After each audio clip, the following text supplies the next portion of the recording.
On today's episode of Mostly Mets, we're going to be discussing why the Pete Alonso contract is taking so long, and is it because the Mets have a secret plan at first base? That and much more today on Mostly Mets.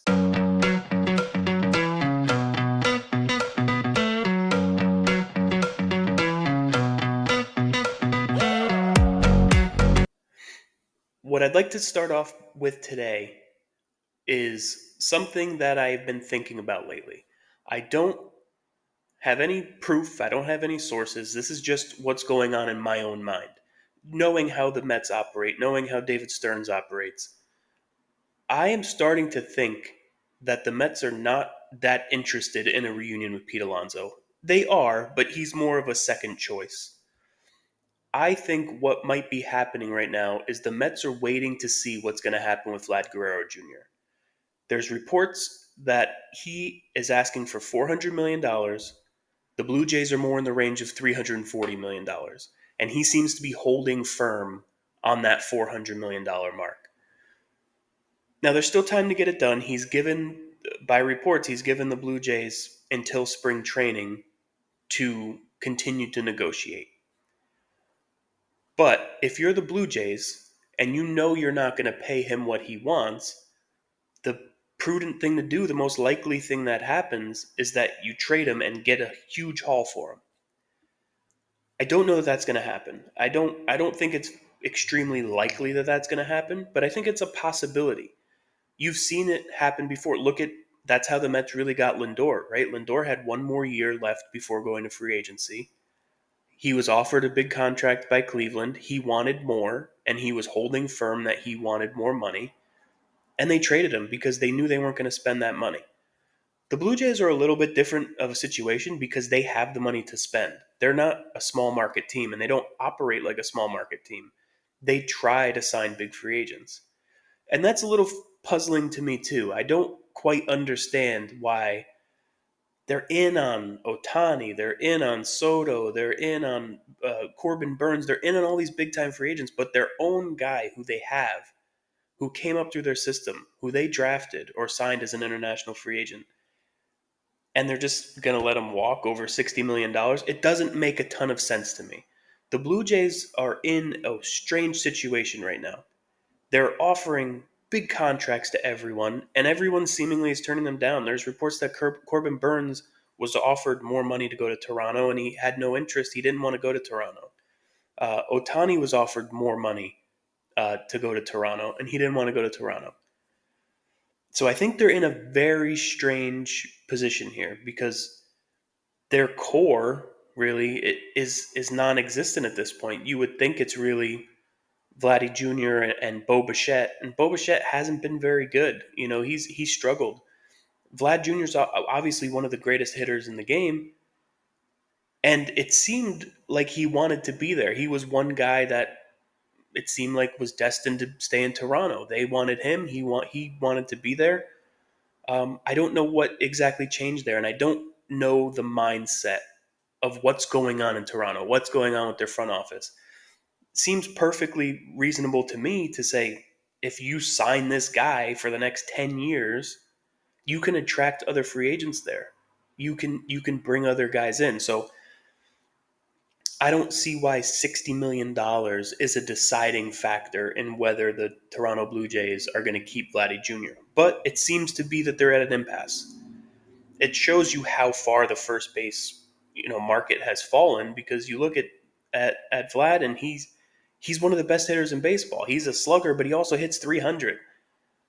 He's kind of been a little inconsistent at times, but he's had a couple up years, a couple down years. But for the most part, he's always pretty good. He's always up there when you look at the end of the season. So the Blue Jays are in a weird spot where if they can't re-sign Vlad, then they're going to probably try to rebuild. They're going to have to go the route of the smaller market teams and draft well and maybe be really bad for a couple of years and try to draft, and then you end up like the Royals where you have really good young players and maybe you supplement here and there with some starting pitching. Uh, they're in such a strange spot. So I could see them saying, "Listen, we're not going to come to 400 million." Vladdy says, "I'm not coming off of 400 million," and they say, well, the best recourse now is to trade him. Like I said, I don't think that this is the likely thing to happen. I still think at the end of the day, either he signs an extension or the Blue Jays just say, we're going to continue. Maybe we'll trade him at the deadline. We'll see what happens. We'll see where we are. But you have to at least think it's a possibility, because this is what happens when you can't come to an agreement. You think you're here, they think you're there, and you can't meet up in the middle. You could see with Vlad Jr. looking at like what Juan Soto got this year, what Ohtani got last year. Now I don't think he's the same generational type player that those guys are, but he's a superstar. He's better than Pete Alonso. Listen, guys, if you prefer Pete Alonso over Vladimir Guerrero Jr., then you don't pay attention. You're just going off of emotion. You're going off of wanting Pete back. It, there's no comparison between the two players. Pete is a great power hitter. He's probably a better power hitter than Guerrero. But overall as a player, Guerrero is 5 years younger. He hits better overall. He's a better average hitter. You're not losing much in power, and Vlad might not even have tapped into what he's going to be in his prime. You don't know. You look at Soto at 25 years old last year, hitting 41 home runs, his career high.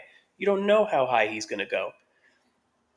Vlad is that same type of player. He's that young guy who's going to be getting to free agency young, who's going to get a lot of money. That's why I don't understand what the Blue Jays are doing. How could you not pay this guy? Just pay him. He doesn't mind being there. That you can't get any free agents to come there, and this is the hill the hill that you want to die on. Just pay him his money. You have to overpay. That's what happens. That's what they should have done is signed him 3 years ago. They signed him 3 years ago, bought out his arbitration years. They could still have him for another 6, 7 years and sign him through his prime, rather than now being stuck with, well, if he doesn't want to sign here, maybe we'll have to trade him or we'll have to let him go and get a draft pick compensation. Like, come on. So I think at the end of the day, Alonso still comes back. But I think this is what Stearns is waiting for. He is sitting there waiting to see what the resolution in that is. He's perfectly comfortable saying, Pete, we'll give you a 3-year, $90 million contract, which is what's being reported that the Mets have out there for him. And Pete doesn't want that. He wants 6 years. If he can get it, great. And Stearns will let him walk. He's not going to give Pete Alonso 6, 7 years. He's just not. So he's perfectly comfortable saying, this is our offer. We're not negotiating. If someone else offers you a contract, come back to us and we'll talk. But this is our offer. We're not changing it. If you want to be back here, sign it. If not, we'll move on. I think that's what's going on, and Stearns is doing that while waiting to see what happens with Vladdy. Because a 3-year contract for Pete Alonso isn't going to lock you in long term. So you can, and that 3-year contract will probably have an opt out in it, which Alonso will probably take. So you sign Vladdy Jr. for 10 years, you trade for him and sign him for 10 years. Well, you're locked into him long term as your first baseman. And then if Pete Alonso is still there past this season, you have a DH. And Alonso has no recourse at that point. He could say, I don't want a DH. Well, too bad. You're locked in. You're on the team. So you can now DH, and that lineup becomes even better. And you only have it for a couple years. That Alonso's money comes off the books in a couple years, and now you have Vladdy as your first baseman. And imagine the core for the next 5 years or so of Lindor, Soto, Vladimir Guerrero Jr., Mark Vientos, Brandon Nimmo, like Francisco Alvarez. Like the list just goes on. So I think it would be a home run swing for David Stearns, and he's waiting to see what happens in the market. I know we're all frustrated. We want things to happen. We want it to relax. He's working, and he thinks long term. He's not thinking of necessarily. He is thinking of what helps the team this year, but he's not going to make a deal that's going to hurt you in 3 years to help you this year. He's just not that kind of guy. He thinks long-term sustainability. He's not going to sign all these guys and give up all these draft picks just to try to win one season, which you're going up against the Dodgers, who are clearly better than everyone right now. No matter what the Mets do, if the Mets get Alonso and Bregman and Sasaki, the Dodgers are still better by a lot. Nobody is as good as them. Doesn't mean you can't beat them. Doesn't mean that in a short playoff series or a 7-game playoff series that you can't win, you can't beat them, but they're better. So you can't mortgage the future to try to get better for 1 year when you're still not going to be the best team. So we need to relax on Stearns a little bit. Yes, he came from a small market, but he's not a small market GM. He knows how to build a team. And guess what? Sometimes the small market teams are built better. You play the Brewers, and every player on that team pisses you off. Every player on that team is annoying. Terang and Churio and all, those guys they're all fast. They push the envelope. They're aggressive. That's how you build a team. You can't have 9 sluggers in a lineup. That doesn't work. The Yankees tried to do that. It didn't work. So the best teams are built in a way where you have your core, you have your 2 or 3 main guys, and then you build the lineup around them. And I think that's what he's going for. So overall, just in closing here, I don't know that if I had to put a percentage on Vladimir Jr. coming to the Mets, it's 15%, 20%, maybe. Because I think at the end of the day, they probably get something done in terms of a contract because the Blue Jays aren't going to want him to walk. But that 20% chance, I'll take that. I'll roll with that. And maybe I'm being delusional. Maybe I'm sitting here trying to justify why it's taking so long. The truth is, in my opinion, this is what they're waiting for. They're waiting for a resolution before they commit to Alonso. And is he the second choice? Does that piss him off? Sure.